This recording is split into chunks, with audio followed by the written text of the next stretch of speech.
Oh, hey guys, what's going on?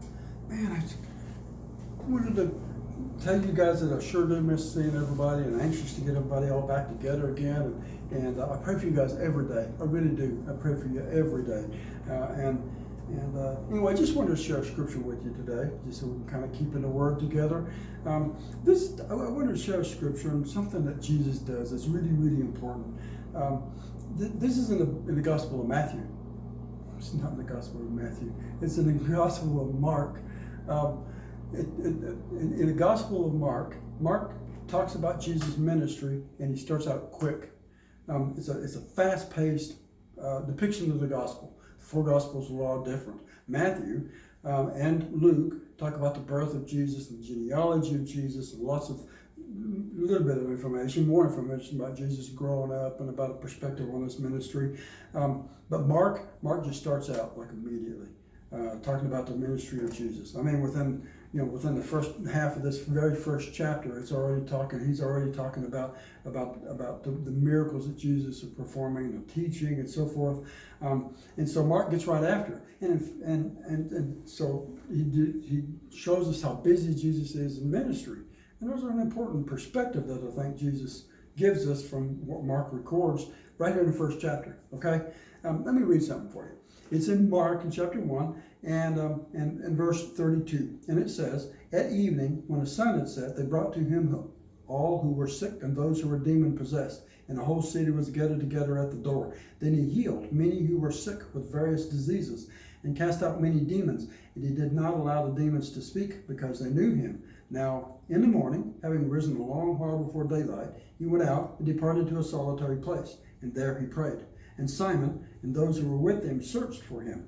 When they found him, they said to him, 'Everyone is looking for you.' But he said to them, 'Let us go into the next towns, that I may preach there also, because for this purpose I have come forth.' And he was preaching in their synagogues throughout Galilee and casting out demons." Wow. So there's a really important thing that Jesus does here. And if I'm not careful, I can read through this and just flat out miss it. I got to make sure I remember where I'm at on this. Because, see, I've already done this like 3 times. My phone did an update right in the middle of the first time I recorded it. And I thought it was recording it. So I talked, and I looked at it, and it had gone for about 50 seconds and stopped. So hopefully this time it'll actually work. So Jesus is really busy. There's a lot going on. This talks about it. It says that when the evening, when the sun had set, that they brought the people that were sick, and people that were demon-possessed. And verse 33 says the whole city, everybody in town, was at the door waiting to see Jesus. There are people literally lined up waiting to see Jesus. There's all kinds of things for Jesus to address. There's people that are sick. There's people that are demon-possessed. There are people that are seriously wanting to find out what Jesus is all about. There are other people that are just curious. There are also people that are there that are negative. They're just like, this guy can't be. It can't be true. They're negative. They're just non-committal and non-believing in Jesus. So there's a whole range of people that are there that are lined up. The disciples are still trying to figure Jesus out, and so there's a lot going on where Jesus just interacts with person after person after person, different situations, one after another, and Jesus interacts with them all.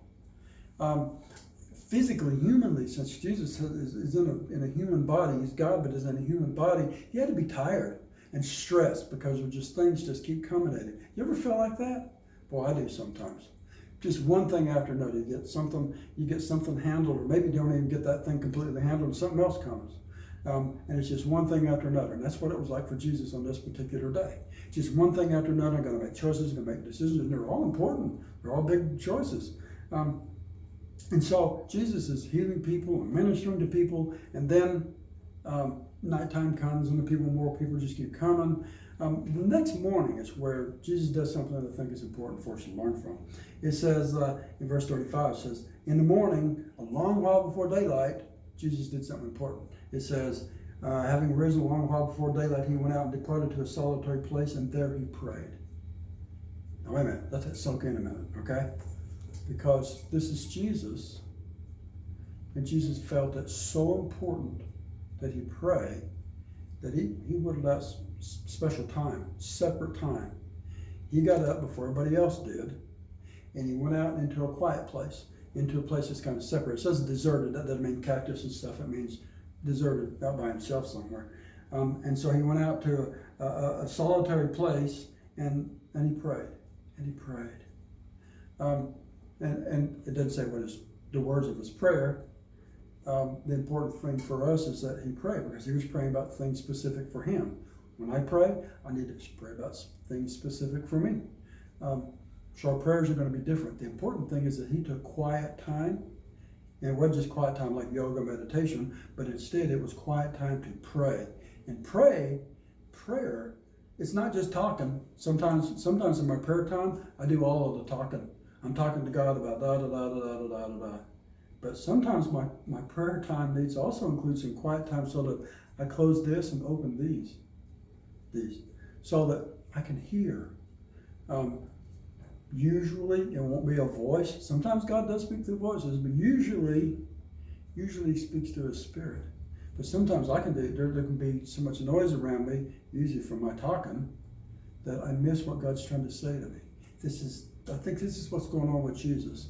Jesus goes out in his quiet place, and it's a solitary place, and he gets away from everybody else, and he prays. And it doesn't say how long; it just says quite a while before sunup. And so he's out there for a while. So it's a significant amount of time, and that Jesus made this important. He took the time. That is such an important example for me and for you, that Jesus whittled out time for God, whittled out time for prayer. And a part of his prayer is talking, but it's also this quiet time. This time that he can listen. He can pray and talk, but he can also listen. And that prayer time, I think, gave him guidance. Check it out. While he's praying, the disciples come. Peter and the rest of the disciples, they start looking for him. Picture Jesus. I don't know if he's behind a tree or behind a rock or somewhere, and he's quiet, and he's enjoying his quiet time. It's a moment away from the fray, just a little bit. And then he hears a voice. And he's probably thinking, that's Peter. Maybe it's Andrew. I don't know that he sighed or rolled his eyes. I probably would have. But sure enough, Peter says, there he is. Well, it doesn't say that's what he says, but Peter said, but it says Simon, they were looking for him. When they found it, he said, hey, everyone is looking for you. So the day gets started again. Another busy day. But you know what? They said everybody's looking for you. And it seems like what they were saying is, come on, we need to get back up. We're going to take right up where we left off, and we're going to do this and this and this. And Jesus says, no, wait. He says, verse 38 says, but he said, let us go into the next towns. I came to preach. That's what we need to do. It seems to me like that Jesus gained direction, that he gained discernment about what's the next best thing, the thing to do best next in his ministry from this quiet prayer time. He said, let's go to this town. We'll go to that town. And away they went. And they kept serving in ministry.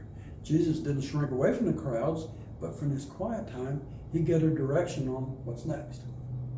That is so important for me to do that. To take time, whether it's in the evening or in the morning or the middle of the day, wherever, when I can get some quiet time.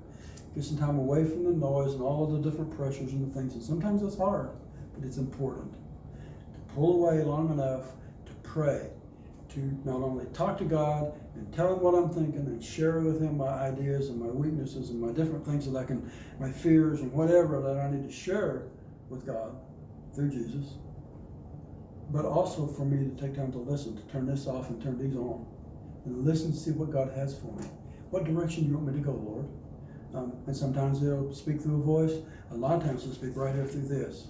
He'll speak through the scriptures, and he'll let us know what we need to do. He may have a very specific ministry, a thing that he wants me to do, and I may miss it if I don't take quiet time in prayer to look for his guidance and look for his wisdom.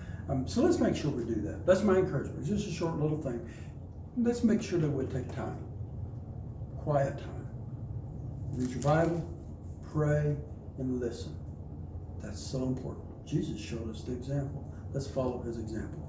Hope you guys have a great week and enjoy your weekend. It's a little bit of a long weekend, although with this virus stuff going on, it's kind of hard to tell what day it is anyway. By the way, long weekend, check this out. So, about forgot.